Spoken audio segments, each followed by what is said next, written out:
Hi! Hello! నమస్తే. Welcome to hit TV. ఈ మధ్య కాలంలో భారత ప్రభుత్వం మీద గావచ్చు, ఇక్కడ జరుగుతున్నటువంటి పరిణామాల గురించి గావచ్చు, ఆర్థిక వ్యవస్థను బలపరచడానికి మోడీ గారు ఎంత ప్రయత్నం చేసినా, ఏదో రకంగా ఇప్పుడు మన మీద సుంకాల విషయంలో గావచ్చు, వీసాల ప్రభావం గావచ్చు, హెచ్-1బీ వీసాల విషయం గావచ్చు, అనేక విషయాల మీద మన మీద ట్రంప్ ఎవరైతే ఉన్నారో అనేక విధాలుగా మనల్ని కించపరిచే విధంగా, మోసం చేసే విధంగా ప్రయత్నం చేస్తున్నారు. మరీ ముఖ్యంగా నిన్న ప్రకటించినటువంటి కాంగ్రెస్‌లో తనకున్నటువంటి ఏదైతే ఆలోచనలున్నాయో, అన్ని ఆలోచనలు కూడా అమెరికాని డెవలప్ చేద్దే ఆలోచన విధంగా తనున్నారు. అదే విధంగా ఇవన్నీ డిస్కస్ చేయడానికి మనతో పాటున్నారు ఐటీ టెక్కీ విజయ్ ఘోస్ట్ గారు. నమస్తే అండి. నమస్తే సార్. సార్ ముఖ్యంగా చెప్పండి, భారత ప్రభుత్వానికి విధిస్తున్నటువంటి సుంకాలు, టారిఫ్స్ ఇదంతా సరిపోకుండా నిజంగా దాదాపు కొన్ని కోట్లకు పన్నాగం పన్నినటువంటి ట్రంప్ విధానం, ముఖ్యంగా హెచ్-1బీ వీసా మీద మనం ఎలా చూడొచ్చు సార్ ఒక్కసారి? సో ఇప్పుడున్న హెచ్-1బి వీసా చార్జెస్ ఎలా ఉన్నాయంటే 1500 నుంచి $6,000 వరకు ఈ లీగల్ గానీ, ప్రాసెసింగ్ ఫీ కానివ్వండి, యాంటీ ఫ్రాడ్ ఫీ అని చెప్పేసి ఇవన్నీ కలెక్ట్ చేస్తూ ఉన్నారు. అవును. బేసిక్ గా మామూలుగా ఉన్న కంపెనీస్ $2,200 $2,200 వరకు ఒక హెచ్-1బి వీసాకి ఈ ఖర్చు అనేది అవుతుంది. యాజ్ ఆఫ్ నో ఇప్పుడు ట్రంప్ తీసుకొచ్చిన కొత్త నిర్ణయాల వల్ల ఏంటంటే $1,00,000 యాన్యువల్ ఫీజు పే చేయాలి హెచ్-1బి వీసాకి అనేసి వాళ్ళు స్టార్ట్ చేశారు. అవును. సో దీని వల్ల ఏమవుతుంది అని అంటే, ఇప్పుడు ఫర్ ఎన్ ఎగ్జాంపుల్ ఒక ఎంప్లాయీ హెచ్-1బి ఎంప్లాయీకి $1,00,000 శాలరీ వస్తుంది అనుకుందాం. అవును. అదనంగా ఇంతకు ముందు ఎంత ఉండేది? $2,200 ఎంప్లాయర్ కి పడేది బర్డెన్. అంటే వాడికి ఇచ్చే శాలరీ కాకుండా $1,00,000 కాకుండా 2,000 ఎక్స్ట్రా పడేది అంతే. అవును. ఇప్పుడు ఈ 1,00,000 కాకుండా ఇంకొక $1,00,000 ఎంప్లాయర్ పే చేయాల్సి వస్తుంది. ఓకే. ఇవి మాత్రం పూర్తిగా హైరింగ్ ఆపేస్తాయి. హెచ్-1 ఎవరైనా ఎలా చేస్తారు చెప్పండి? ఇప్పుడు అక్కడ ఖాళీగా హెచ్-1 మీద ఉన్నవాడు హ్మ్. సంవత్సరానికి $1,00,000 ఎక్స్ట్రా పే చేయాల్సి ఉంటుంది ఎంప్లాయీ అయితే. అవును. అదే ఎంప్లాయర్ అయినా సరే ఎందుకు అంత రిస్క్ తీసుకుంటాడు? తీసుకోడు, ఓకే. హైరింగ్ ఆపేస్తాడు. వాళ్ళ మోటివ్ ఏంటి? అక్కడ ఉన్న హ్మ్. ప్రజల్ని మళ్ళీ ఎంప్లాయ్మెంట్ అనేది కల్పించడం అనేది క్లియర్ గా కనపడుతుంది. ఓకే. మన వాళ్ళు ఏమనుకుంటారు, ఇంత ఇంత ఖర్చు వస్తున్నప్పుడు ఇండియాలోనే ఉంటాడు కదా, ఆడికి అవును. $1,00,000 కట్టి 35% ఈ యొక్క స్టేట్ ట్యాక్స్ కట్టి, అవును. హెచ్-1 ట్యాక్స్ కట్టి, ప్లస్ హెచ్-1. 8% మన స్టేట్ ట్యాక్స్ కడుతుంటే ఇంకేం మిగులుతుంది? నేను ప్రశాంతంగా ఇండియాలో బతుకుతారా బాబు అని ఆటోమేటిక్ గా ఇండియా వచ్చేస్తారు. ఓకే. అప్పుడు అక్కడ ఉన్న ప్రాజెక్టులు ఏం చేస్తాయి అంటే, పెద్ద కంపెనీస్ నే నేను ఎగ్జాంపుల్ గా చెప్తాను. ఇప్పుడు మైక్రోసాఫ్ట్, గూగుల్ లాంటి కంపెనీస్ ఉంటాయి. హ్మ్. ఇప్పుడు అక్కడ ప్రాజెక్ట్ చేస్తున్నప్పుడు ఒక్కొక్కడికి $10,00,000 $2,00,000 అక్కడ శాలరీగా ఇవ్వాల్సి వస్తుంది కదా. అవును. అదే ప్రాజెక్ట్ ని ఇండియాకి షిఫ్ట్ చేస్తాడు. ఇప్పుడు మైక్రోసాఫ్ట్ మనకి హైదరాబాద్ లో ఉంది, గూగుల్లో ఇక్కడే ఉంది. సో అవును. ఇక్కడ నుంచి హైర్ చేసుకున్నప్పుడు 10,00,000 శాలరీ వాడికి $1,00,000 ఇస్తే సరిపోతుంది కదా. So okay. ఆ విధంగా ఆ విధంగా కొంత షిఫ్ట్ అనేది ఉంటది. బట్ హ్మ్. ఫ్యూచర్ లో ఈ యొక్క అవుట్ సోర్సింగ్ కూడా స్లోగా ఆపేస్తారు అనమాట. అది చాలా క్లియర్ గా, ఎందుకంటే ఏఐ ఇంటిగ్రేషన్ అయింది కాబట్టి అవును. Maximum down the line work అంతా కూడా ఏఐ చేస్తుంది కాబట్టి అటువంటి ఉద్యోగాలకు కూడా ఫ్యూచర్ లో నెక్స్ట్ రాబోయే 5 years లో అనేది ఐటీ పూర్తిగా జీరో అయ్యే ఛాన్స్ ఉంది అనేది కనపడుతుంది అక్కడ వాళ్ళు తీసుకునే నిర్ణయాలు బట్టి. ఓకే. బట్ ఇప్పుడు ఇప్పుడు ఆ నిర్ణయాలు ఇంకా యుఎస్ కాంగ్రెస్ యాక్సెప్ట్ చేస్తుందా లేదా, లా మేకర్స్ ఏమంటారు, అవును. మళ్ళీ అక్కడ కంపెనీస్ కూడా రివోల్ట్ చేస్తాయి హ్మ్. అనేది, అది పాస్ అయి రావాలి అని అంటే కనుక కొన్ని హడ్డిల్స్ ఉన్నాయి. బట్ హ్మ్. ఫైనల్ గా అయితే వీళ్ళు ఇది ఇంప్లిమెంట్ అయితే చేస్తారు. హ్మ్. మీకు క్లియర్ గా మనం చూసినట్లయితే ట్రంప్ నిర్ణయాలు హ్మ్. చాలా సీరియస్ డెసిషన్స్ తీసుకుంటున్నారు. అంతే కదా వాళ్ళు.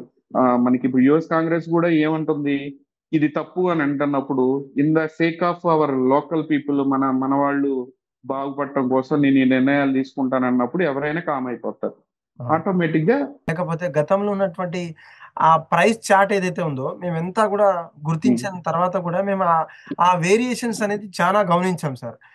Gold card okay. పక్కన పెడితే కేవలం హెచ్-1 వీసాలకు సంబంధించినటువంటి ఎన్ఆర్ఐస్ ఎవరైతే అమెరికాకు ఉన్నటువంటి టూరిస్టులు గావచ్చు, చదువు పేరు మీద వచ్చినటువంటి కార్మికులు గావచ్చు, చదువు పేరు మీద వచ్చినటువంటి కొన్ని ప్రాంతాలకు సంబంధించినటువంటి ఆ ప్రైస్ టాగ్స్ ఎలా ఉన్నాయి sir? Before H one visa revolt, after revolt ఎలా ఉండబోతుంది?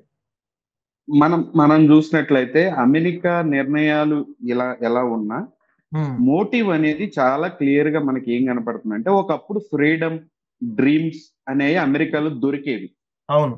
ఫ్రీడమ్ కానివ్వండి, డ్రీమ్స్ కానీ ఏమన్నా మన కళని సార్థకం చేసుకోవాలంటే అక్కడికి వెళ్తే డాలర్స్ లో వస్తాయి, 80 రెట్లు 60 రెట్లు వస్తాయని, అక్కడ ఎక్కువ డబ్బులు వస్తాయి కాబట్టి వెళ్ళే వాళ్ళు అవన్నీ డ్రీమ్స్ అన్నమాట, అమెరికన్ డ్రీమ్స్. ఓకే. నౌ ఆ ట్రంప్ ఏం చెప్తున్నాడు, మీ డ్రీమ్స్ అన్ని కొనుక్కోండి అంటున్నాడు. ఇప్పుడు అమ్ముతున్నారు అనమాట డ్రీమ్స్. ఇంతకు ఓకే. ముందు మనం సాధించుకునే వాళ్ళం, కష్టపడి సంపాదించుకునే వాళ్ళం. బట్ ఇప్పుడు ఏంటంటే కొనుక్కోండి అని అంటున్నాడు, దానికి ఒక ప్రైస్ ట్యాగ్ పెట్టాడు. ఆ ప్రైస్ ట్యాగ్సే మనం చూసినట్లయితే ఈ గోల్డ్ కార్డ్. ఈ గోల్డ్ కార్డ్ లో ఏంటి మెయిన్, ఆ గోల్డ్ కార్డ్ ఎక్కడికి లీడ్ చేస్తుంది అంటే పాత్వే టు సిటిజన్షిప్స్ అనేవి వస్తాయి దీని ద్వారా.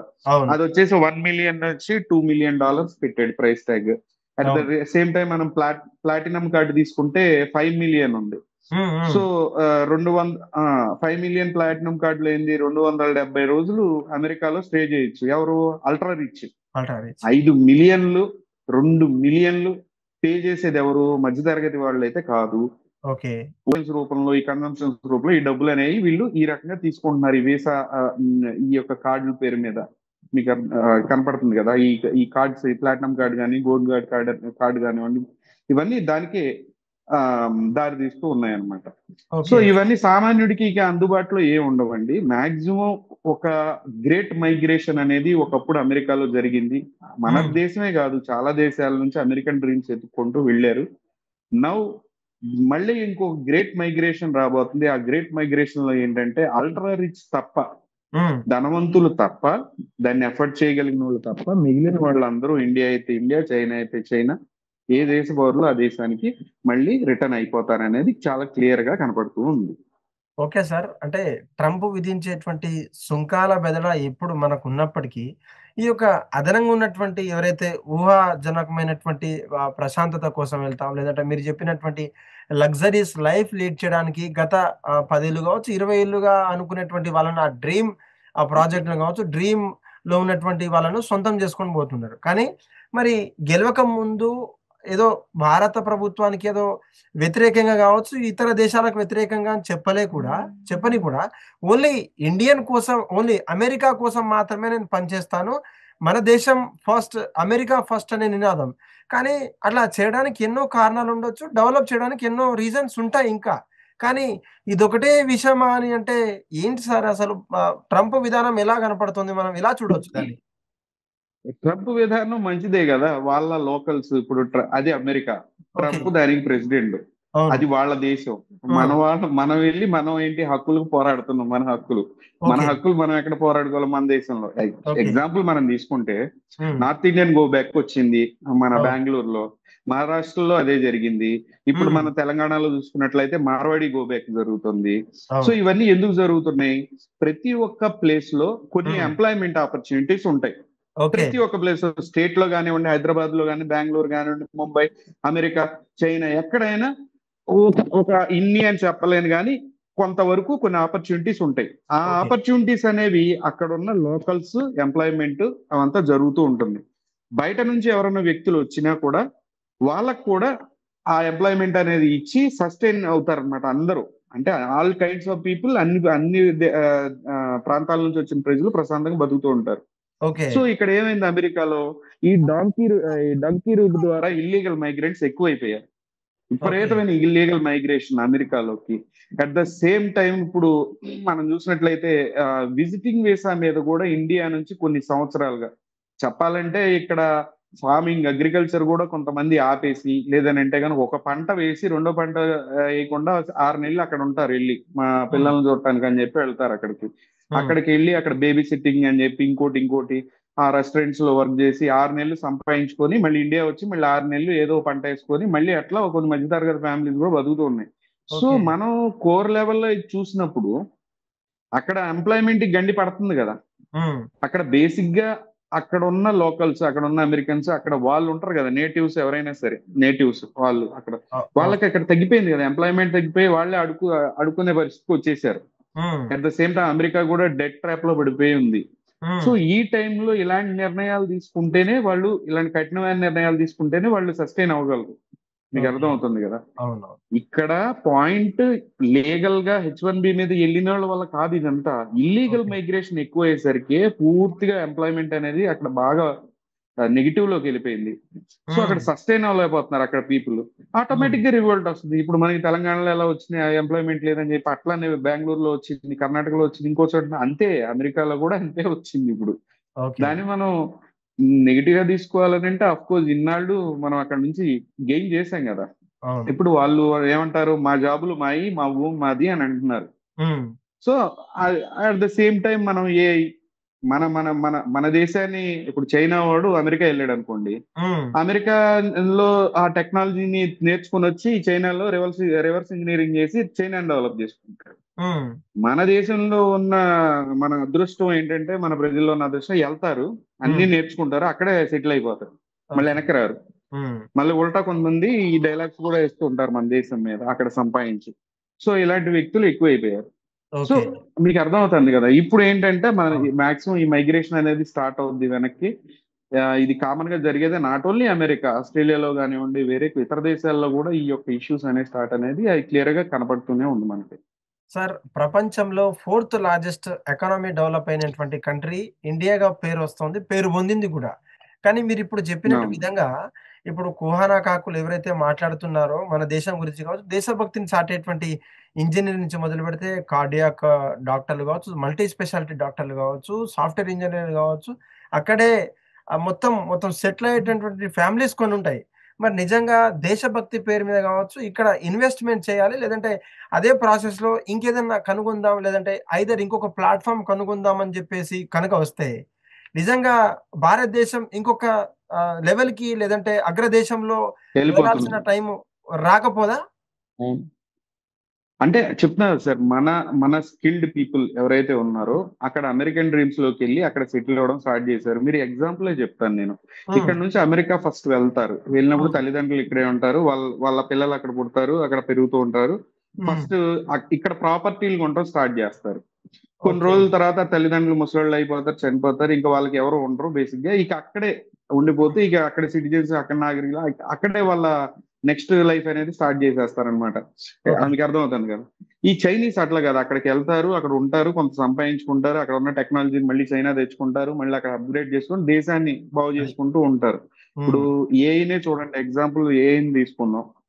మన వాళ్ళు ఏం చేశారు, మేజర్ పార్ట్ మన వాళ్ళే అది తయారు చేయడంలో కూడా. సో ఒక సూపర్ హ్యూమన్ ని తయారు చేసేసరికి ఇప్పుడు మాక్సిమం ఇప్పుడు ఐటీ మీద ఎలా ఎఫెక్ట్ పడుతున్నాయి, చిన్న కోర్ లెవెల్లో, చిన్న గ్రాస్ రూట్ లెవెల్లో ఇలాంటి ఇష్యూస్ ఎలా పడుతున్నాయి అనేది డిస్కస్ చేసుకుంటున్నాం మనం. సో అక్కడ ఏఐ ఇంటిగ్రేషన్ అయిన తర్వాత ఇప్పుడు అమెరికా వాడు అంత ధైర్యంగా, మీరు అడిగారు డాక్టర్లు మనోళ్లే, ఇంజనీర్లు మనోళ్లే, అందరూ మనోళ్లే కదా, అమెరికా ఏమైపోద్దా అని మీరు అనుకుంటున్నారు. అమెరికాకి ఏం కాదండి, అమెరికా ఈ సేఫ్, వాళ్ళకి తెలుసు. సో అందుకనే ఒక సూపర్ హ్యూమన్ మనలాంటి ఇండియన్ ని తయారు చేసి ఇచ్చాం ఏఐ రూపంలో. ఇప్పుడు ఆ ఏ ఇంటిగ్రేషన్ అయిపోయింది. మాక్సిమం చిన్న చిన్న works, down the line works మన ఇండియన్స్ ఎక్కువ చేసేది. అక్కడికి వెళ్ళి ఆ డౌన్ ద లైన్ వర్క్స్ అన్ని అవే చేసేస్తాయి ఆటోమేటిక్ గా. నెక్స్ట్ 5 years లో ఇంకా రోబోటిక్స్ కూడా అడ్వాన్స్ అవుతున్నాయి కాబట్టి మాక్సిమం వర్క్ అవే చేసుకుంటాయి. ఇక మనలాంటి ఏషియాటిక్ కంట్రీస్ నుంచి వెళ్ళే ఈ డెసిషన్స్ అన్ని నెక్స్ట్ రాబోయే 5 or 10 years కి కావాల్సినవన్నీ ఇప్పటి నుంచే వీళ్ళు ఈ డెసిషన్స్ తీసుకుంటున్నారు అనేది క్లియర్ గా కనపడుతుంది మనకి. Okay. Thank you sir, thank you so much. Hit TV app, ఇందులో short news, live news, entertainment shows, movies, digital magazines తో పాటు మీ జిల్లా వార్తలను కూడా ఫ్రీగా చూడొచ్చు. ఇంకెందుకు ఆలస్యం, వెంటనే హిట్ టీవీ యాప్ ని డౌన్లోడ్ చేసుకుని ఫ్రీగా ఎంటర్టైన్మెంట్ పొందండి. Hit TV app. Hit TV app. Please download hit TV app. Hit TV app ని ఫ్రీగా డౌన్లోడ్ చేసుకుని ఎంజాయ్ చేయండి. మీకు నచ్చిన ఎంటర్టైన్మెంట్ కోసం హిట్ టీవీ యాప్ ని ఫ్రీగా డౌన్లోడ్ చేసుకుని ఎంజాయ్ చేయండి. హిట్ టీవీ యాప్ ని డౌన్లోడ్ చేసుకుని ఆస్వాదించండి, ఆశీర్వదించండి. ఇంతమంది సెలబ్రిటీలు హిట్ టీవీ యాప్ ని డౌన్లోడ్ చేసుకోండి అని చెప్తున్నారంటే ఎంత మంచి యాప్ ఆలోచించండి. అమెరికాలో చదవాలనుకునే వాళ్ళకి విశ్వసనీయమైన పేరు మన శౌర్య కన్సల్టెన్సీ. UK లో 1 year masters, UK లో 1 year masters, 2 years work permit up to 5 years visa. Contact Saurya Consultancy. Contact 89851 89851.